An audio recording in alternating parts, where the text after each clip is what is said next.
know the holidays aren't safe from inflation, so how do we approach tipping hard-working servers out there? People who work with us in the community. We have our favorites here, Darian and Monica Lewis from the Monica Lewis School of Etiquette, here this evening on the Factor Uncensored. So, we're talking about a host of people who may help us out in some form or fashion, even from your lawn guys to your postal worker to whomever that you see maybe weekly or at least monthly. How do you tip those people? Now, here's what I do with the lawn guy. What you do? Before December, I hold like 4 lawn cuttings, and it looks like I gave them a lot. So you just so you ain't done nothing. You didn't do anything. But look at that's not tipping, sir. That is not tipping. But it's like one big check. One big check. One big check. You passed due. Past due. He got that note from HOA. That's what happened. So I mean, the key word is loyal. Those people that helps you out throughout the year.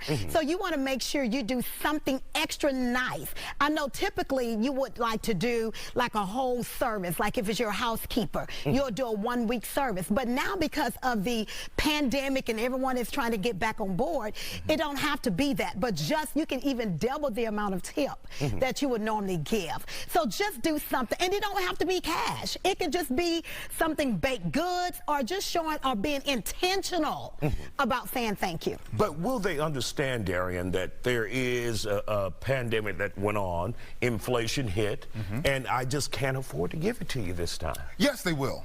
In many cases, it's about, you being thoughtful, like you just said, and being intentional. So if you can't do something monetarily, a card, thank you, writing a reference, giving them a referral, a favorable post on your social media, all of those things will go hand in hand with tipping. But when we talk about people who provide a service for you, it is always the appropriate thing to make sure that you recognize their value in your life, because they're doing something that helps you to do what you do in your life. So you want to recognize them. But what if you have set, and guys, we set up that pattern, it's the precedents that have been set, and they just don't understand. They're like, come on now. Well, I mean, it's a gift, so it's not owed an explanation.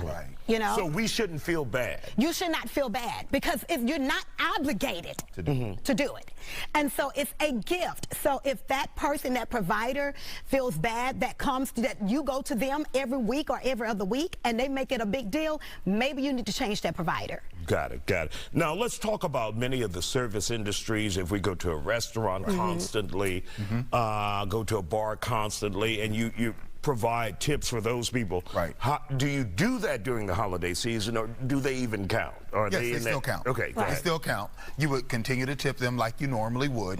There's no expectation that you have to over tip them for that, because you're going to tip them as normal. But when we talk about the people like your landscaper or your barber or your stylist, you want to tip them up to the amount of a service so that they recognize their value and their placement in your life, like we said earlier. But like for the regular service industry, you definitely want to tip them. Now, I would say if you've been skipping out on tipping them at that 20 or above, that 20% or above, you need to make sure you do that at least for the holidays. I know you can do that, Isaiah.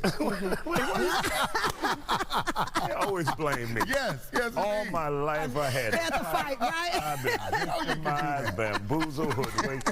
Who are we forgetting on the list of individuals that we should at least do something extra for? Your housekeeper. Your nanny. You got no damn housekeeper. Well, the people who come, your landscape people. Okay, got it. Right.